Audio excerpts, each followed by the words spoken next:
Start strong, finish strong. Wolf is always scratching. Let's roll. Up at 3:45 a.m., cardio by 4:45 a.m., hitting the iron by 6:15 a.m., in my pickup truck by 7:15 a.m., heading to work, ready to get after it, ready to shoot. There's no substitute for hard work. I'm gonna make something out of myself, but it's gonna be so good, it's bad. Instead of telling you what I think you should be doing, or how you could be better, or I thought, well, let me just speak from the heart, speak from my gut, and really not have anything prepared, but just tell you what's worked for me. And maybe some of the stuff that's worked for me might work for you now, currently, presently, as you guys have your goals and ambitions, but then further on down the line, as you guys continue to live your life. This idea and this notion that you could be anything you want, and you can accomplish anything you want, right? We hear that. You've heard that from the time you were little boys. You hear that now. You're already incredibly accomplished. You guys know that. The thing that has worked for me is to remember the hard times. So, and I'm sure you guys all have your processes, and again, I'm gonna tell you what's worked for me. So before a big movie comes out, before, back in the days when I was wrestling with WWE, a WrestleMania match, anything big that would happen, I would always take a moment and I'd just remind myself, all right, I was evicted when I was 14. We were kicked off the island. We couldn't live in Hawaii. Had no place to live.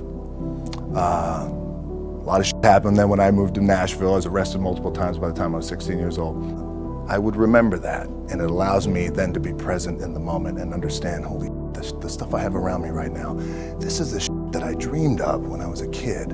I am here. I played for University of Miami, played for great teams. Warren Sapp, Ray Lewis, they were my teammates. They were balling. Warren Sapp was playing tight end that time. I was starting defensive tackle. Yeah, they moved him over to D-line. And he looked at me, he's like, yo, dude, I'm gonna take your spot. And I said, you ain't taking my spot. He said, I'm gonna take your spot. I said, no, you ain't. We battled, and he took my spot. Now you can imagine how that with me, because there goes my opportunity. He went in, switched to defensive tackle, lit the world on fire. Well, what that did, it crushed me, it crushed my dreams. I had a piss poor senior year, zero production, no NFL, no combine invite, nothing. Finally went to the CFL, Calgary Stampeders, making $250 a week Canadian. Now I had to send that home to my wife at that time. Had no money. So I remember that. When I got cut from Canada, my dad in his pickup truck came down 4 o'clock in the morning, picked me up in Miami from Tampa. We lived in a little apartment in Tampa. He drove down in his little pickup truck to Miami to get me when I was cut from the CFL. And I thought, well, I leave home like you guys left home. I'm ready to tackle the world, to get after it, achieve my dreams and goals. Crushed by 22, 23 years old. Now I gotta move back in with my mom and dad. I played on great teams though. Wait a second, this is not supposed to be my future. I'm supposed to be in the NFL right now. I'm supposed to be making a lot of coin and buying my parents buying me taking care of my wife, but it never happened. So I pulled out my wallet, I thought, well, let me see how much money I have. I opened it up, I had a 5, a 1, and change. Well, at least I rounded up to $7. But I thought, God, ain't this a bitch? I got $7 in my pocket. Where the f do I go now? What do I do? I can't go back to CFL. The point comes where you hear that voice, the big run's over. Like, you're done, right? So I heard that voice. So as Coach was saying, man, I hold on to that. I'm telling you, I keep my back is up against this mother. We laugh, we joke, we have a good time, but my back is still up against this mother. I do not forget it. What this also helps me do, and again, it works for me, is at some point, you gotta be tired of not being number one. You have to be, and you gotta play angry, and I play angry. Now, I'm cool and calm with my approach, and when I step out on my field, which is a set, or, you know, like, there's some, and you're always gonna have haters, and haters are like, well, God damn, man, how many movies are you gonna make, or how much shit are you gonna do? Like, you do a lot of shit. I say, yes, it's my ambition. Of course, why not? I could do it, yeah. I love what I do. And not only that, but in what world do we not work every day? My back is up against this thing, you know, and I started to play angry, by the way, and I still play angry. My last match, Brock Lesnar, transitioned, and I realized if I had to be great at something, I wanted to be great in this world of Hollywood and movie making and producing and entertainment, I had to commit, and like you guys have to commit. Obviously, you commit to something, commit to the goal. So I quietly retired. 2 years later, I thought, what did I do with my career? Because my movies were not doing well. I was written off. I was like, it was around 2006, 2007. I was like, I left, I pulled a Jim Brown. I left when I was on top, like number one in the wrestling business, and I left. It was a ballsy, gutsy, some call it stupid move, but I had to commit and I had to follow what was in my gut.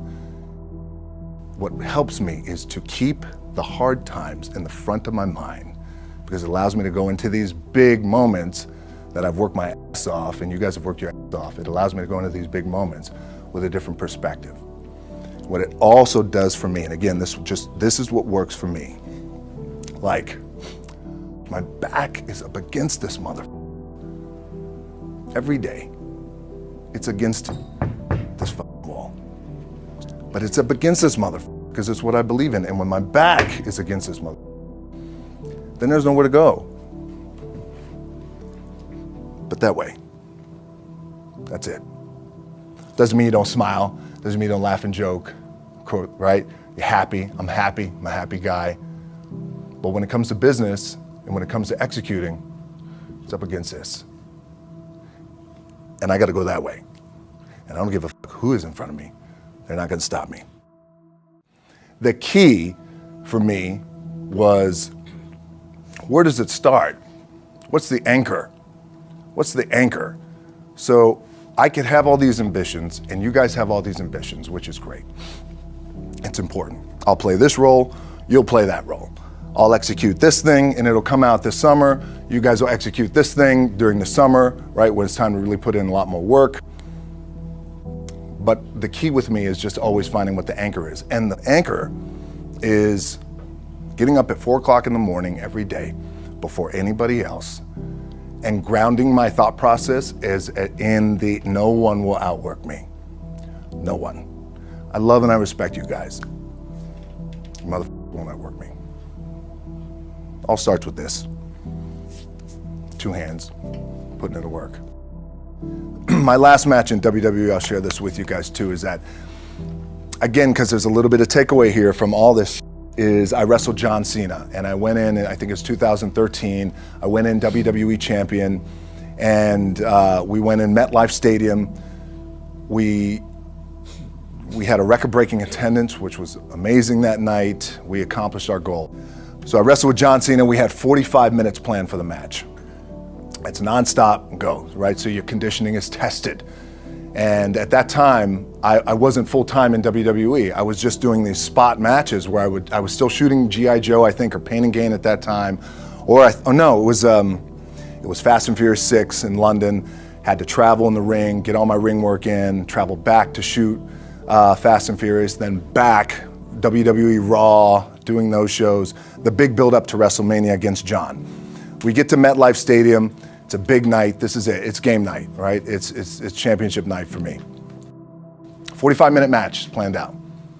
There's no cut, there's no, all right, well, let's pick it back up tomorrow, you know, it's go time, it's just like you guys in a game. I'm getting scared because I'm thinking, man, well, what happens if I pinch something or something like, you know, I don't know, your mind starts fucking with you in the moment. There's 85,000 people, your adrenaline's rushing. Thinking, man, what happens if I'm gonna lose my leg or some shit like this, if I've just done something to my artery? Final move of the match is his big finishing move. And I remember I'm getting up and I'm turning like this because I have to fall into him. He's gonna hit me with his big finisher. I remember turning into John and he says, and I remember thinking to myself, God, please don't let this be too bad. Just take care of me. Take care of me. Bang! Comes in the back, I get to the back, I can't move. Now I'm getting a little nervous. Get on a jet, rushed home to my doctor's down in Florida, and get an MRI, find out that I have completely torn my adductor, the top of my adductor and my top of my quad off my pelvis. What I was proud of was to walk out on my own, but not only that, but in this moment where the odds are against you, people are watching, your team's depending on you, You either say, I'm done, or this whatever the is going on, it's temporary, and it may fuck me up at some point down the road. But I'm not gonna let this opportunity go by without giving it my all. As you guys know, there's nothing you can't accomplish. You're gonna go on, you're gonna become world champions. The key for me, what I think one of the keys is, remember where you came from, keep that in the front of your mind, and when shit goes bad and it goes sideways, a lot of shit does, you're getting booed out of the building, or you're coming through this injury, or people are writing you off, oh, you guys ain't make it, any of that. You gotta keep it in here. And it really has to, it should drive you. It should. It works for me. It should drive you. You got all the talent in the world. It's all here. Really, the two things I want to say are, you got to be the hardest workers in the room, and don't f the opportunity out.